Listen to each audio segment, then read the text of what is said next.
Hey, and welcome back to the IGot7 Inspirits Podcast. My name is Chris, and I'm a K-pop YouTuber and occasionally also a K-pop podcaster when I actually do my work. If this is your first time listening to my podcast, I'd suggest starting with episode 0, where I talk a bit about myself and what I'm doing with this podcast. It's not necessary and it's totally cool if you skip it, but it will give you a bit of insight into my favorite groups and my taste in K-pop, so definitely check that out if you're interested. So this is the 3rd episode of the podcast, and I think it's time for me to come to terms with the fact that although I wanted this to be a monthly podcast, it's probably going to continue being a bi-monthly podcast.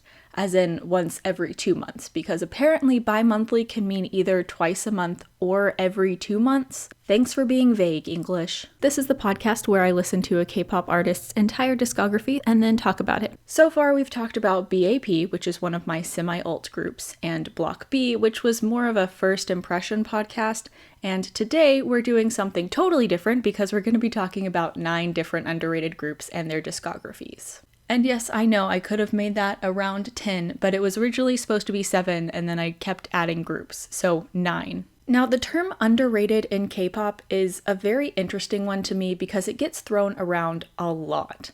The term underrated is something that I've wanted to make a video about for a while because I feel like it's overused and often misused within the K-pop community. So for the purpose of today's video, we're using the term to mean a group that is not well known. All groups I'm going to be talking about today have music video view count averages below 1 million, and most of them don't even have a single music video with over 1 million views. These groups all have fairly small discographies ranging from fewer than 10 songs to around 20-ish. They're also at varying stages of their career, with some debuting quite a while back, possibly even as a second generation group depending on how you define that, and some debuting only a year ago.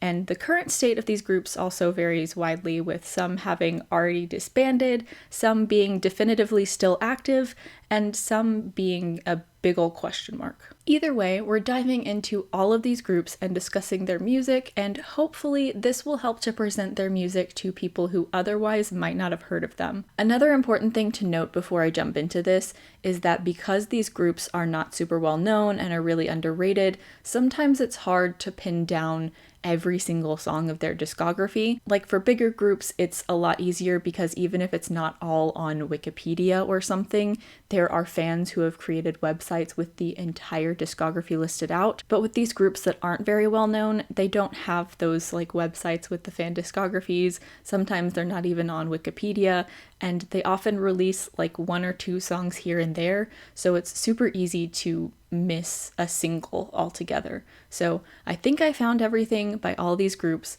but if I do end up missing a song here or there, I apologize. It's because it's hard to get everything all in one place and make sure that you have everything. Without further ado, we have a lot to talk about. I think between these groups there's over 100 songs, so I'm going to dive straight in. I'm going to be talking about these groups in chronological order based on debut date, and if you want, I've provided timestamps in the description if you want to jump around to specific groups. Alright, so the first group I'm going to be talking about is Sonic. This is a group I discovered probably about a year ago, maybe a little bit over a year ago. When we get to the song, I'll tell you which song helped me discover them, but they debuted on October 6th, 2011, making them the oldest group on this list.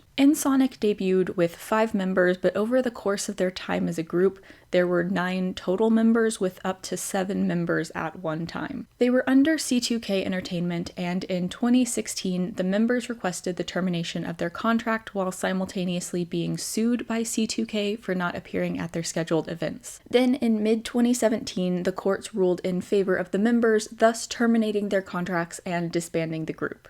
Their discography is one of the larger ones in this podcast, consisting of a little under 20 songs. Their 7 music videos average out to about 260,000 views per video and range from 185,000 to 540,000 views. This is actually pretty common among the groups on this list. A lot of them have a video view average around 250,000 with a range somewhere around 200 to 500,000. Alright, so Sonic debuted with the single album We Are Superboys and the title track Superboy. Superboy does a good job of establishing the group's overall sound. It's intense, rhythmically driven, and mixing band and brass instrumentation with synths. The single also features a couple of B-sides, the first of which is the R&B slow down I'll Never Let You Go, and the second of which is Never Stop, which centers around a really intense guitar and synth track. There's also a bit of a funky intro named after the group. So 4 songs total, one of which is an intro, and the single is a little bit all over the place, which I will say is actually kind of common for underrated groups and also for debuts. A lot of groups, if they're not from a major company, will try to kind of reach out in several different directions with their songs, and that seems to be what they were doing here. The group's first comeback wasn't until May 2013 with the single album Lie.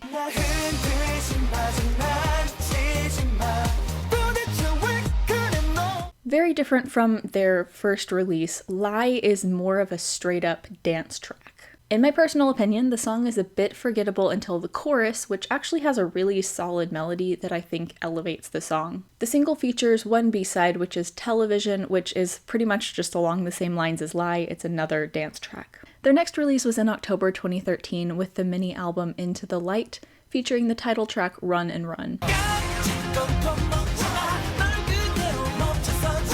Run and Run is a return to the sound Superboy established, but in my opinion, it's a much better execution.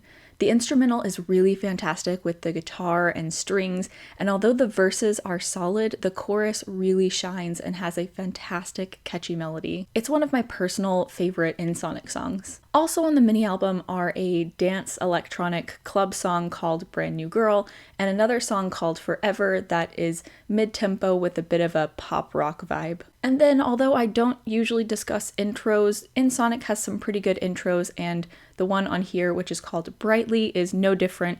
It really leans more into the group's rock side than most of the other songs they've released. Their next comeback was in June 2014 with the single Reset, which features 2 songs that both got music videos.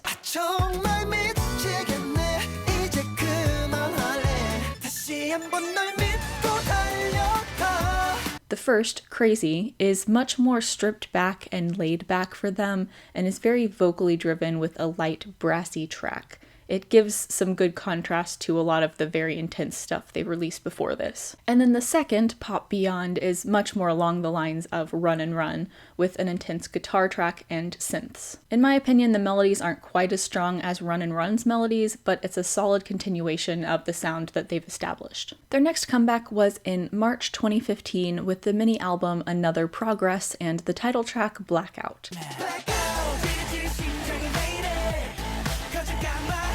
Blackout takes away some of their rock instrumentation in favor of some unique synths, but maintains all of the intensity and rhythmic drive of their previous releases with a melodically solid chorus. It's another one that I really personally like. The mini album features 4 B-sides, the first of which is a mid-tempo ballad called Real Love. Then there's another mid-tempo throwback called Reality, an electronic dance track with some cool rock hits called Going Going, and a laid-back song called I Miss You, which isn't entirely acoustic but has that light-hearted acoustic summer song vibe. Overall, the mini album maintains some of their sound while also adding in variety, which is something that seems to be pretty common with like lesser known groups or more underrated groups. They maintain a specific sound that they've cultivated as their brand, but they also throw in some different variation in the B-sides so that their fans are happy, but also they possibly gain more fans by these different B-sides. So their next release was the single Steal My Heart in August 2015, which was also released as a Chinese single. This song features rock instrumentation almost exclusively and is in essence a pop rock song. It's actually very lighthearted and, dare I say, cute, and it lacks the intensity that's usually within their other title tracks. And then their final release was in March 2016 with the single Excalibur, which also happens to be by far my favorite InSonic song, and it's also the one that introduced me to them.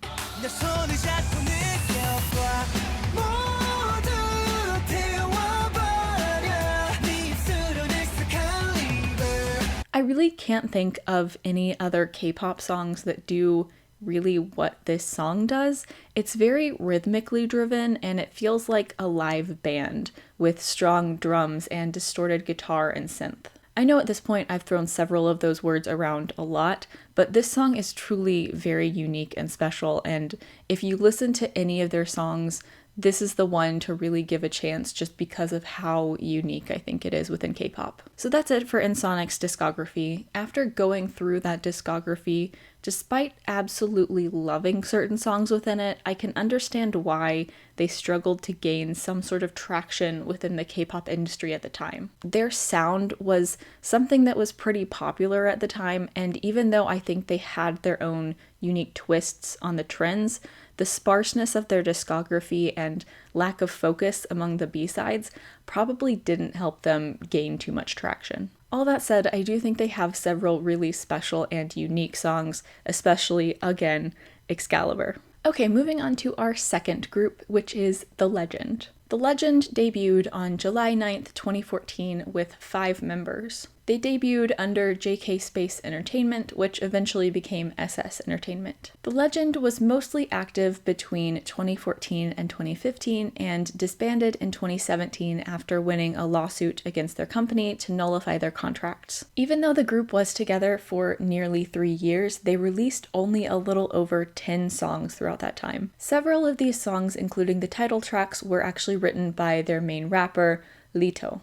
Their 7 music videos average out to about 260,000 views per video and range from 85,000 to 470,000 views.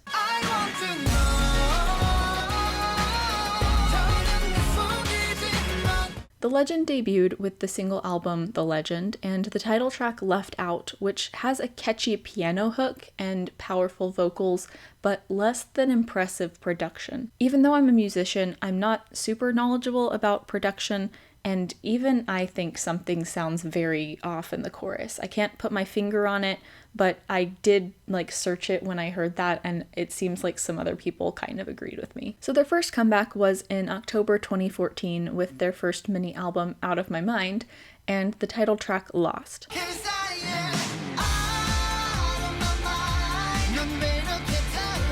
Lost is one of my favorite songs by them, and it features a prominent guitar track in the first verse and a really, really powerful soaring vocal performance in the chorus alongside a strong electric guitar instrumental. It's one of those songs that really feels timeless and free from trends. The mini-album features 2 B-sides, the first of which is If Like Me, which is mid-tempo with a sexy R&B flair, and then the second one is I Wanna Know, which is a dark, dramatic dance track. Personally, neither of these songs stands out too much to me.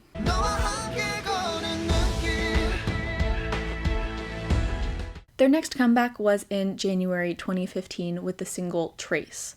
Trace isn't quite a ballad, but it is slow and vocally driven with a simple, sparse track, allowing the group's vocals to soar and shine, especially on the chorus. Their next comeback was August 2015 with the single Shadow. Shadow is a dark dance track with a catchy chorus and this really catchy Lose Your Head Now vocal hook. So their next comeback was in November with the single Nail, which is a sexy R&B song. It definitely slows things down a lot from Shadow.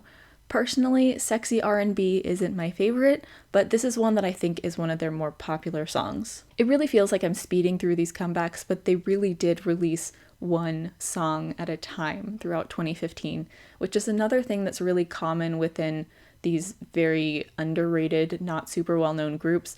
I'm assuming it's probably because their company isn't as, rich as JYP or SM or YG. So therefore they have less money to work with and less money to pay composers and videographers and stuff like that. So they have to kind of put everything into one song at a time. I'm not totally sure about this, but it's very common with underrated groups, so I'm assuming they just pool their resources into one song and try to do as much as they can with that one song. Their final comeback was in January 2016 with the mini album Sound Up and the title track Crush on You.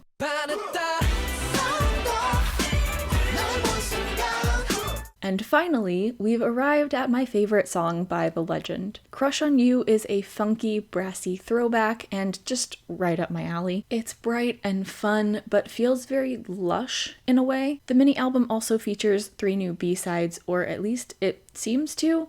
The B-side This Way is labeled as the new version, but I can't find where it was originally released, so maybe it was released before? I don't know. Either way, it's a ballad with R&B flair that does a good job of building up from sparse piano-only instrumentation. The 2 definitely new B-sides are I Want You Back, which is a light, bright, catchy pop song, and You and I, which is a slow, stripped-back song featuring some really nice vocal harmonies and sparse instrumentation. Alright, so that finishes up all the songs by The Legend. If I'm being honest, they probably have my least favorite discography of the bunch. They have several solid title tracks, but I think they didn't quite find a good groove until the Sound Up mini album, and by then, I'm sure they were reaching the end of their rope, leading to eventually suing the company over their contracts. The Legend is one of those underrated, disbanded groups that I often hear people wanting justice for, and while I think that's warranted, they might not be the one on this list that I'm personally screaming about. Alright, so next up on this list is Map6, which is actually the first one of these groups that I discovered. Map6 debuted on November 10th, 2015 with 5 members. They debuted under Dream T Entertainment and are now under All S Entertainment. 4 of the 5 members were members of A Prince before their 2015 disbandment, and one of those members was also a member of Taken, a group that re-debuted as A Prince.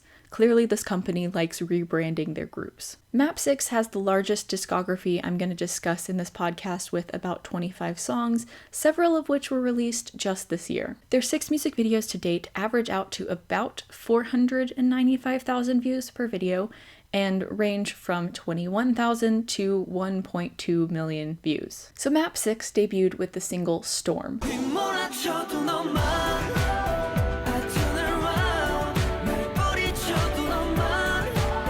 Storm is a dark, dramatic, mid-tempo song with a piano motive throughout as well as a powerful electric guitar instrumental in the chorus. It's simple, but in my opinion, effective with solid melodies. The B-side Whistle showcases their lighter side with a synth mimicking a whistle throughout, but maintains a similar instrumentation to Storm, giving their debut some really great continuity, but some variety as well. Overall, I think it's a pretty solid debut. Their first comeback was in May 2016 with the single Swagger Time.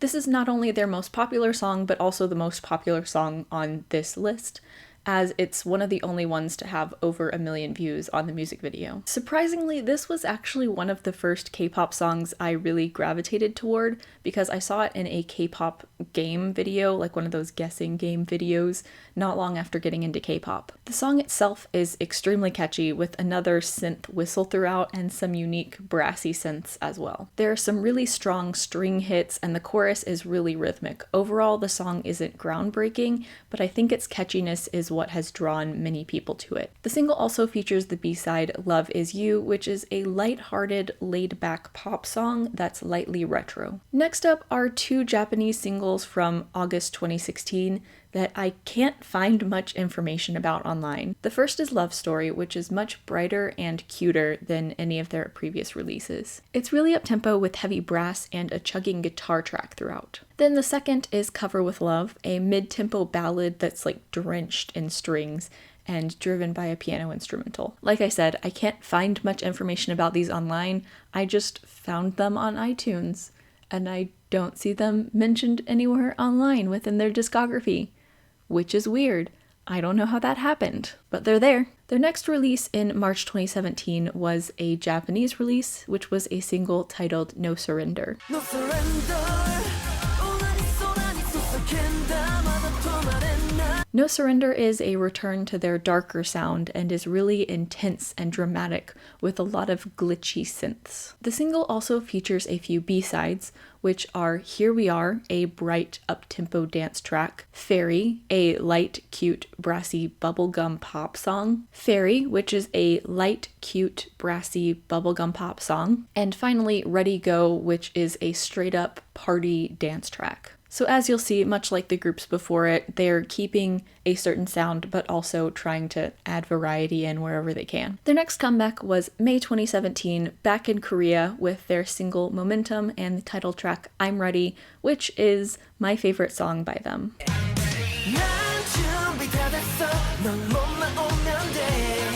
Shockingly, it prominently features an electric guitar. Yes, I know I have a type. It's very rock influenced, which I'm always gonna love. The B-sides on this single are Closer, which is a glitchy track that's intense, but not as dark as some of their other songs, and Stand By, which is a mid-tempo ballad. There are a lot of mid-tempo ballads on this list, because every group needs at least one mid-tempo ballad. Their next comeback was in November 2017 with the single Love Is Gone, which is another of my favorite songs by them.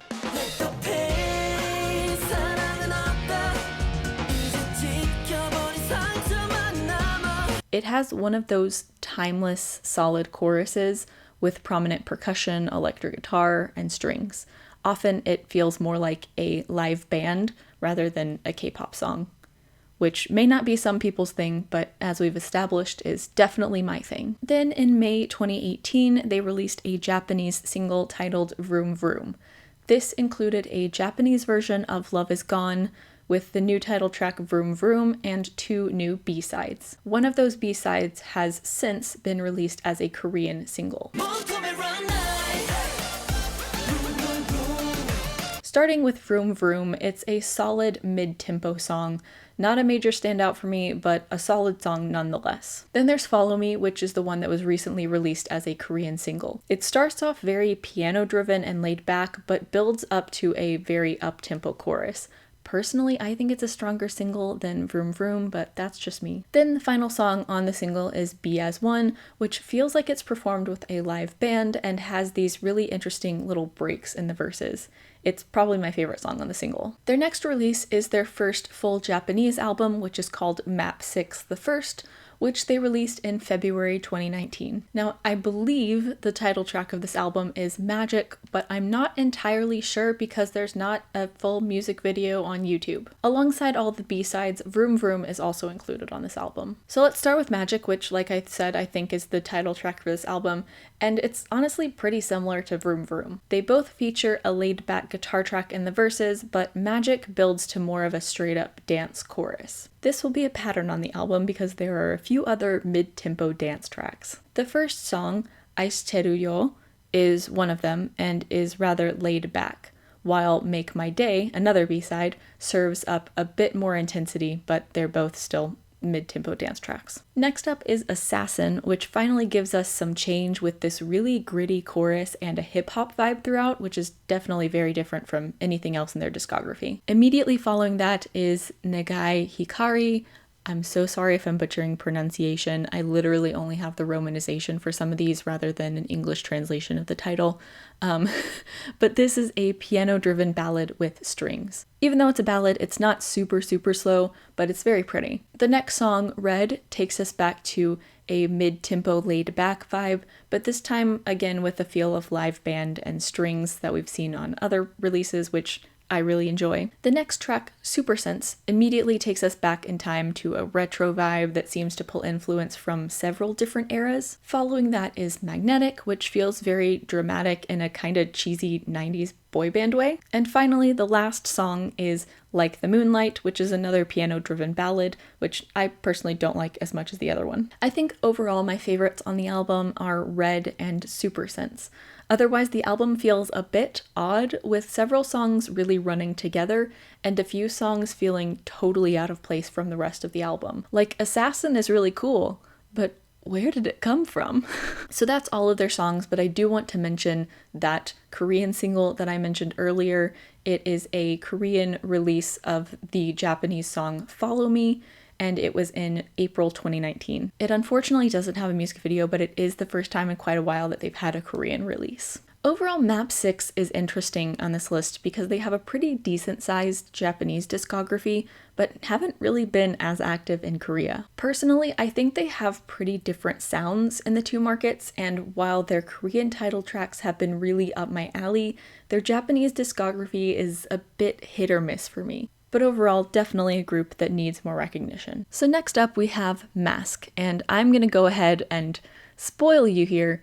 This is one of my favorites. They debuted under J Planet Entertainment on August 19th, 2016 with 4 members. Over the years, they've had several lineup changes. First, they added 4 members in 2017. Then in early 2018, there was an incident in which one member, Ace, physically assaulted another member, Chibin. Both members departed soon after, followed by 2 other members for unrelated reasons. After a lengthy absence, the now 4-member group finally had a new comeback last month, still bringing them up to only 8 songs released. Their 5 music videos to date average out to about 240,000 views per video and range from 51,000 to 705,000 views. Masc debuted with the mini-album Strange and the title track of the same name.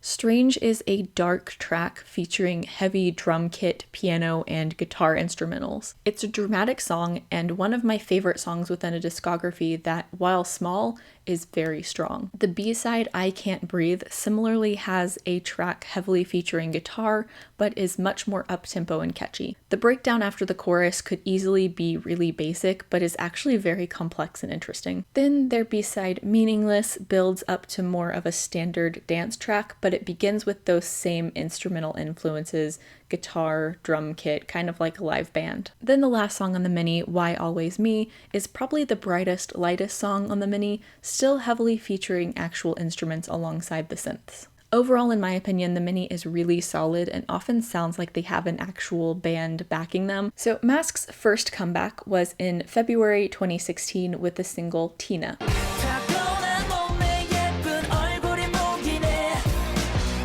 Honestly, the best way I can describe Tina is that it instantly reminded me of This Love by Maroon 5. It's not identical, and in some parts of the song it's not even similar, but bits and pieces of the instrumental, especially in the chorus, just really remind me of the song. As with their previous releases, there's an electric guitar instrumental throughout. Masc's next comeback was in October 2017 with the single Do It.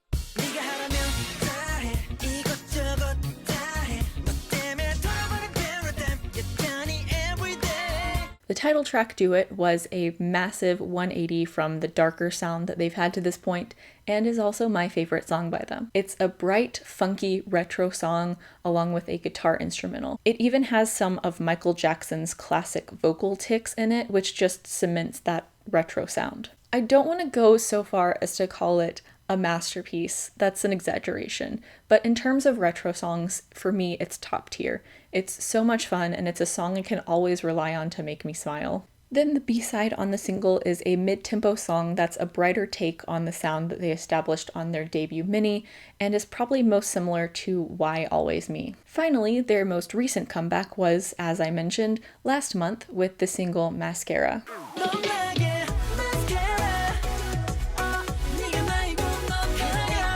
Personally, the song was a bit of a disappointment as it took the group in a completely different direction with a tropical house vibe, but thankfully, in true Masc fashion, the song is still well put together with a solid chorus that doesn't fall into some of the current trend traps. That said, it is a bit of an anomaly within their discography. And that's it. They literally have 8 songs in their discography, but this is one of my personal favorite discographies on the list. Apart from Mascara, they have one of the best sets of title tracks in the bunch, and their B-sides are just as good and solidify their sound. Honestly, until I saw their recent comeback, I was really worried that they were on the verge of disbanding because they'd gone over a year without a comeback. And I mean, maybe they're still close to disbanding, I don't know. But nonetheless, they have a very distinct and unique sound, and it's one I'd love to hear more of in the future. They went through a very trying event last year with the assault incident, and I hope that the remaining members are able to thrive going forward, and I hope that they end up gaining more support soon, because, like I said, I'm worried that they could still be on the verge of disbandment. Speaking of groups that you will probably like if you enjoy the same type of music as me, TST is next. TST originally debuted under the name Top Secret on January 4th, 2017, with 7 members under KJ Music Entertainment. In 2018, they rebranded as TST, followed by the departure of their member Kyunga due to sexual assault allegations. TST is another of the groups with a decent-sized discography, coming in at around 15 songs. Their 5 music videos to date average out to around 430,000 views per video and range from about 175,000 to 685,000. Now, the reason that I said you might like TST if you like the same type of music as me is that they work a lot with the producers Sweet Tune, who are famous for basically creating Infinite's signature sound. And a lot of their work is within that similar vein, so if you like Infinite, you will probably like TST quite a lot. TST debuted with the mini-album Time's Up and the title track She.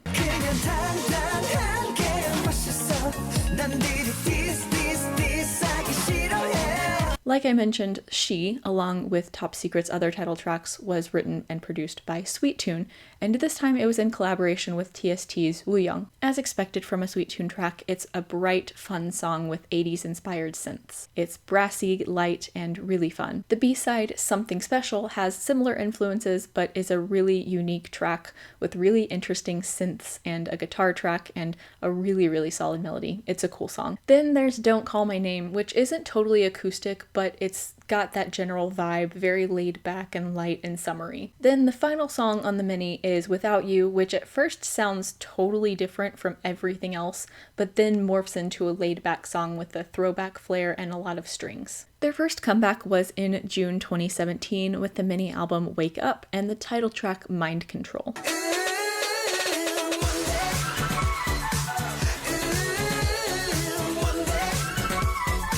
Mind Control was the first song I heard by them, and at first, the mind control chant in the chorus was a bit of a no thanks, but that little squiggly synth motive is impossible to resist. It's another Sweet Tune written song, and it shows in how bright and catchy it is. Seriously, that little synth is such an earworm. The mini also features 3 B-side tracks. The first is Dumb, which is one of those songs with the perfect mix of everything I love. Prominent guitar track, heavy strings, very fun and catchy. Even the little trap moment in the second verse still features the guitar. Next is Up and Down, which is another song that just reeks of Sweet Tune's touches, in a good way of course. It's one of their fuller, denser songs than some of their lighter works, but the trademarks are all still there. Then there's Yes Man, which features prominent guitar and bass, and is a nice throwback that features some early 90s influences as well as the typical 80s Sweet Tune influences. Their next comeback was in May 2018 with the single Love Story. This was one of my favorite songs of 2018, mostly due to how bright and catchy it was.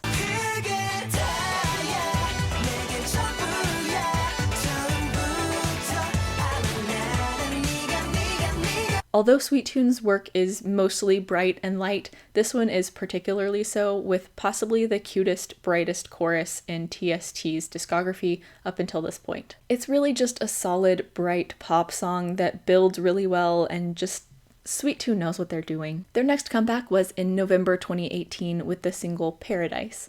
This keeps true to their overall sound, but is much more pulled back and mid-tempo as opposed to their other title tracks.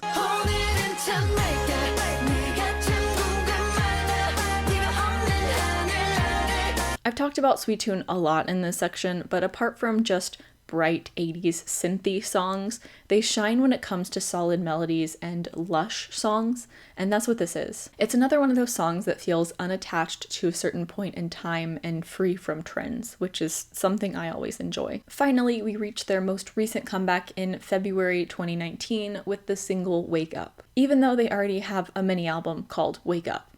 I don't know who decided this. Either way, this has really grown to be one of my favorite TST songs and one of my favorite 2019 songs. The chorus is a bit disappointing in comparison to the rest of their songs, as it's mostly reliant on a cute, bright chant, but the verses of the song is where it really, really shines.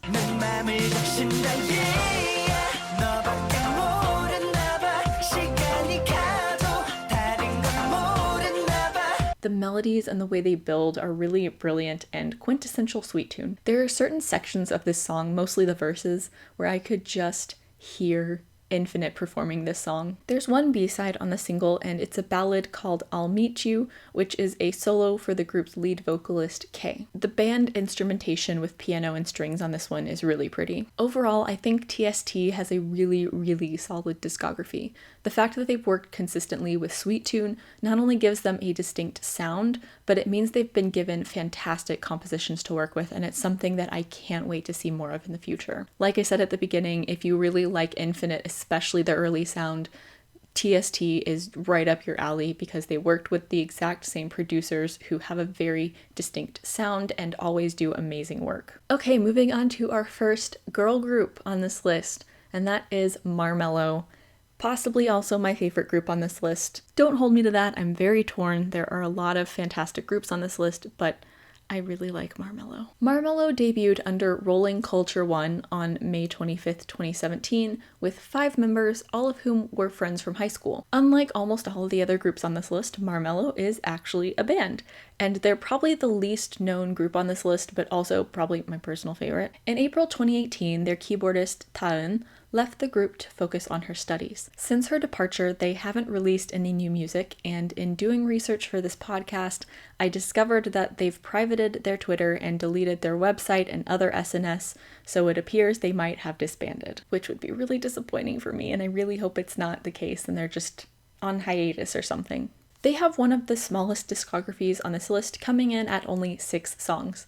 Their 4 music videos to date average approximately 125,000 views and range from 65,000 to 245,000 views. Marmello debuted with the single Puppet, which is a lighthearted pop rock song.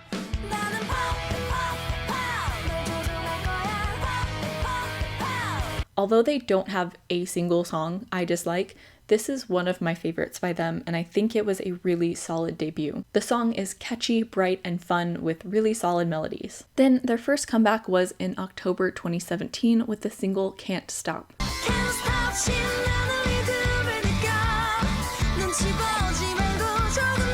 While still solidly pop rock, Can't Stop definitely leans more toward their rock side with more powerful guitar hits and rock vocals, but they're accompanied by some synths as well. It also has a really interesting structure, which for once I don't especially love, but it definitely makes the song more unique. And we're already to their next and final comeback to date, and possibly forever, which was their mini album Wake Me Up. Wake Me Up features 4 new songs plus an acoustic version of one of those new songs.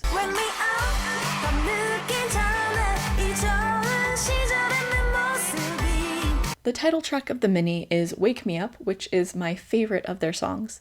It starts out with this really soulful piano riff and has retro influences throughout with some really cool brass and synth hits. In my opinion, it's a really well put together song, and it was in my top 20 of 2018. They also released a music video for another song on the mini called Moonlight, which was also rebranded as The Moment of Glory to support the Korean national football team.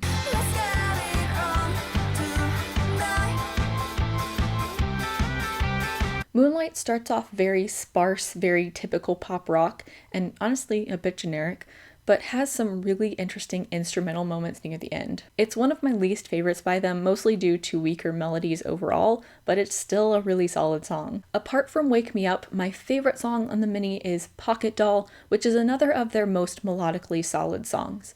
It's another that's pretty straight up pop rock with a really catchy chorus. Then the last song on the mini is Thank You, plus its acoustic version, which is a slowdown with really powerful vocals that feels very reminiscent of something Avril Lavigne would have done back in the day.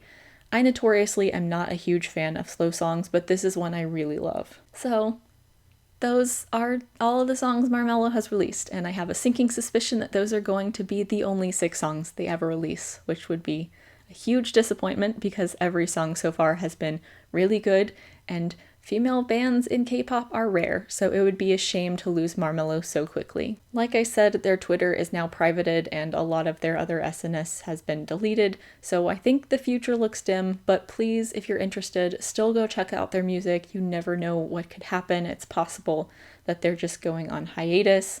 I don't know, but if this is a sound that appeals to you, still try to support them if you can or if you want to, because it would be a shame to lose this group so early in their career with such a small but powerful discography. Our next group on the list is Great Guys. Great Guys debuted under DNA Entertainment on August 25th, 2017 with 9 members. Now, unlike the other groups on this list, they haven't had any sort of controversy or members leaving to date, so I don't have anything super interesting to say here. They do have one of the smaller discographies on this list though, with only 7 songs. Their 4 music videos to date average out to about 250,000 views per video and range from 85,000 to 365,000. Great Guys debuted with the single Last Men, which is a straight up dance track with a dubstep-esque breakdown.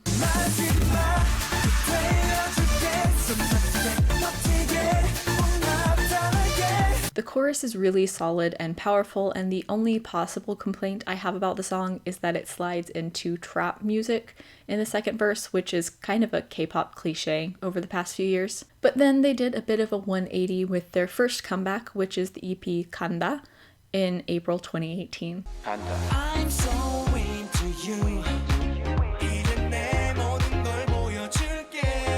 The title track, Kanda, is a cute, bright song with a bit of a tropical influence. This is one that definitely had to grow on me a bit, but they seem to be going back and forth between dark and light concepts each comeback. The B-side on here, Ah Yeah, is interesting in the fact that the actual hook in the chorus is a synthesized voice that is really more a part of the beat than a vocal melody. Personally, I don't think it works super well, but it was an interesting attempt.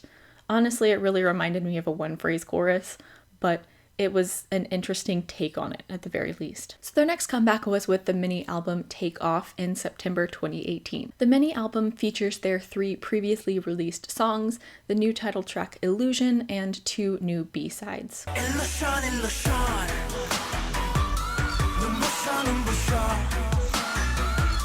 Illusion is a return to their debut Darkness and is my favorite of the songs they've released to date.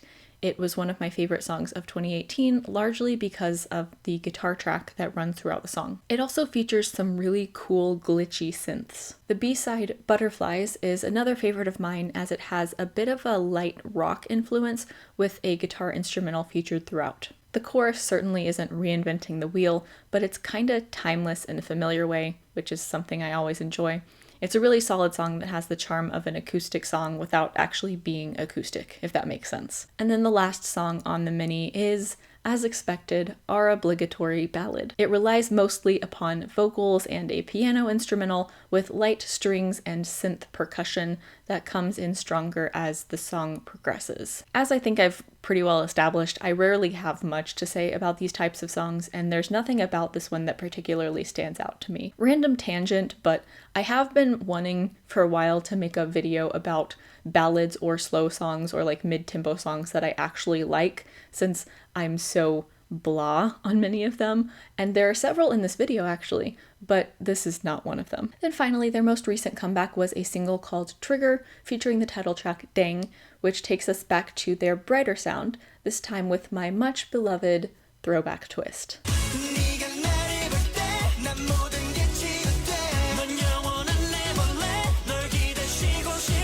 It's got a bit of a synthy disco influence and is very rhythmic while still featuring strong melodies. Overall, I really hope they decide to stick with the sounds they gave us in their 2 most recent comebacks, as I think those are their most successful, bright and dark songs so far. Although it's not their most viewed video, they got a good deal of attention for Illusion, and I hope that can help them gain momentum going forward. Next up is the most recent addition to this list. I don't know why I didn't think to add them before last week, but I was thinking about it and I was like, why isn't this group on the list? And that's Eyes, which I didn't realize was how you pronounce it. I thought it was IZ, but no, it's Eyes. Eyes debuted under Music K Entertainment on August 31st, 2017 with 4 members. Eyes is the other band on this list, and for being one of the newest groups on the list, they actually have a pretty decent sized discography at around 15 songs. Their 4 music videos to date average around 535,000 and range from 95,000 to 1.1 million, so again, that one is one of the more popular songs on this list. IGot debuted with the mini album All You Want and a title track of the same name.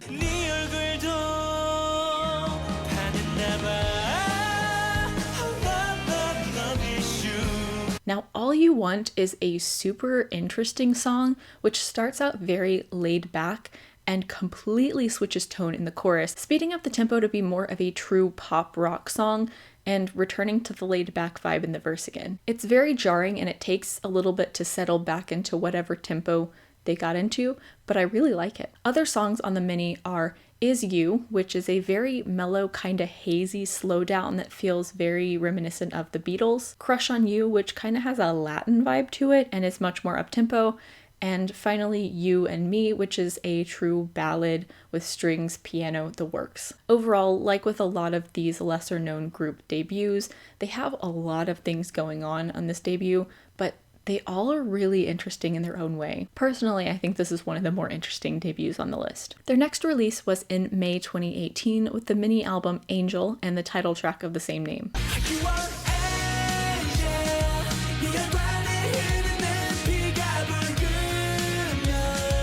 Angel was the first song by them that grabbed my attention because the melody in the chorus is really strong, and overall I think it's a really solid song. It was on my list of favorite songs of 2018 as well. The mini album has 4 B-sides, the first of which is Granulate, which is another song that feels very Beatles-esque and very hazy. The next one, which I believe is pronounced Ole Ole, is a really awesome, glitchy, foot-stomping rock song. There's also Tears, which is a pretty standard rock ballad. And then finally, Heartbeat is a really interesting song that I'm finding it very hard to describe.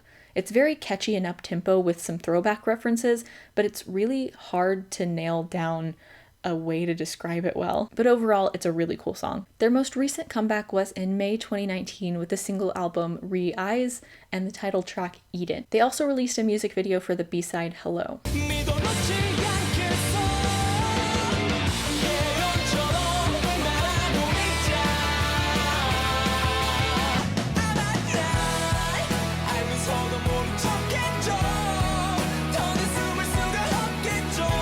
Eden is literally straight up nostalgia for me because it's the type of pop punk alternative rock blend that I've always loved. That guitar riff in the chorus hits me right in the nostalgic feels, like an actual headbanger K-pop song with more chill verses. And then there's Hello, which is much more laid back and feels like a ballad at times, but again, that chorus hits really hard in the nostalgic feels because it's like that mid-2000s emotional rock chorus. It's so good. So that's it for their discography.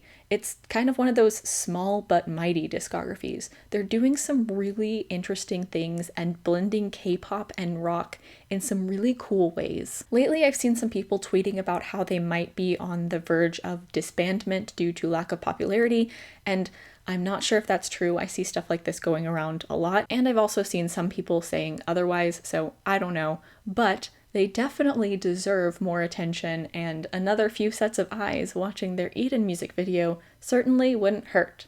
Wink wink, nudge nudge. Alright, so on to our final group for this list, which is Neonpunch. Neonpunch debuted under A100 Entertainment on June 28, 2018 with 5 members. One of their original members, Terry, officially left the group at the beginning of 2019 and was replaced by a new member, Dohi. Neonpunch has the smallest discography of all the groups in this podcast with only 5 songs. Their 2 music videos to date average out to about 540,000 views per video and range from 165,000 to 865,000. Neonpunch debuted with the single Moonlight, which to date is probably still my favorite song by them and was also one of my favorite debuts of 2018.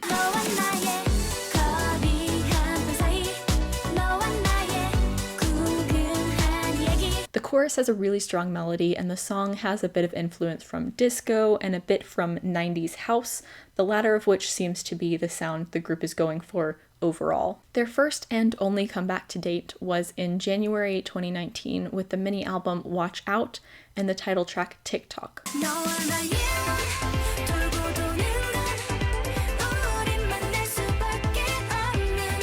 Similar to Moonlight, TikTok is a 90s throwback with some synth motives that are real earworms. Both title tracks to date are bright, retro, and really fun. The B-sides take similar influence, especially Like It and My Friends. Like It is a bit more mid-tempo but equally catchy, while My Friends is brighter and more bubblegum pop than the rest of the mini with a piano synth throughout. I might like this one even more than TikTok, to be honest. And then the last song is Goodbye, which is the mini's obligatory slowdown moment, taking a bit more of an R&B influence. So overall, Neonpunch is still a rookie group, not even a year old, and while they've already gained more traction than many of the groups on this list, the steep drop-off between their first and second music video views is concerning, given that they're from a small company and therefore a bit less likely to be able to stand the test of time. Okay, whew. So that was a whole 9 groups and their discographies. I don't want to ramble much longer because that really felt like a marathon, but very quickly I want to talk about my favorite groups and discographies after finishing this list. Marmello is definitely my number one standout personally. Every song they've released has been great, and although it's not likely, I really hope they do end up continuing on. The other biggest standouts for me are Masc, Eyes, and TST. Masc has a really interesting style despite a small discography. Eyes is doing some really interesting things with their K-pop and rock fusion, and TST has a really distinct, well-defined, and polished sound that has continued through one of the largest discographies on this list. I'm not sure I'd go as far as to add any of them to my bias list yet, but I keep that list pretty small and manageable. Marmello and Masc are both super close though. But those are just my personal favorites. Feel free to let me know if you checked out any of the music on this list, and if so, what you thought of it and who your favorites are. Please also remember that since these groups are not super well known, if you like one of them, make sure to support them because lesser known groups almost always are on much more uneasy footing within the K-pop industry, and they could be in a make or break situation without the fans realizing it. So that's it for this third episode of the podcast. Sorry it took so long to get out. This year has really been a roller coaster so far, and I seriously do think it's time to admit to myself that another one of these probably won't be out until August at the earliest. That said, I do think I've already decided on my next group, which is Red Velvet. Red Velvet was one of the groups I really wanted to do a podcast on upon creating this podcast, and since I love their red summery concept and they have a comeback soon, this seemed like the perfect time to do a podcast on them. Originally I wanted to talk about them in April, but then realized they had a Japanese comeback in May and wanted to wait for that, and now we've got even more. So I think that Red Velvet is the one that I'm going to do my next podcast on, but I might change that. I don't know. I'm not very good at making decisions and sticking to them. Anyway, that is it. If you made it through this entire podcast, I really appreciate it because this is probably a very long one, and hopefully the next one, like I said, will be out in August if I can manage it. And as always, thank you for listening.